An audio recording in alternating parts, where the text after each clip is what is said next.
অনেক সময় এরকম হয় না যে সন্তান জন্ম দেওয়ার পর অনেক মায়ের পেটেই সমস্যা হয়, খাওয়ায় অরুচি হয়, আর সেই সাথে বাচ্চাটা ঠিকমতো দুধ পায় না।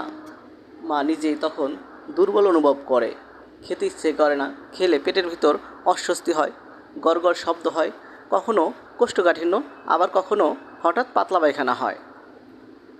সব মিলিয়ে শরীরের ঠিকভাবে সাড়া দিতে চায় না। সেই অবস্থায় বাচ্চাকে কোলে নিলে বাচ্চা দুধ খোঁজে, কিন্তু পর্যাপ্ত পরিমাণ দুধ না পেয়ে কান্নাকাটি করে।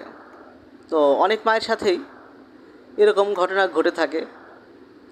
তো তারা চিন্তিত হয়ে যান যে আসলে কি তিনি বাচ্চার জন্য পর্যাপ্ত দুধ দিতে পারছেন না।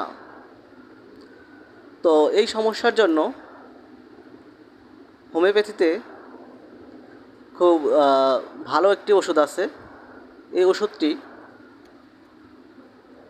সেবনে বাচ্চার মায়ের পেটের সমস্যা যেমন ভালো হয়, পাতলা পায়খানা যেমন ভালো হয়, কোষ্ঠকাঠিন্যও ভালো হয়, আবার স্তনে পর্যাপ্ত পরিমাণ দুধ আসে। তো এ ধরনের ক্ষেত্রে যদি আপনার হোমিও ওষুধ সেবন করা হয় একজন অভিজ্ঞ হোমিও চিকিৎসকের পরামর্শে, তো সেক্ষেত্রে আপনার এই সমস্যাটা সেরে যাওয়ার সম্ভাবনা আছে।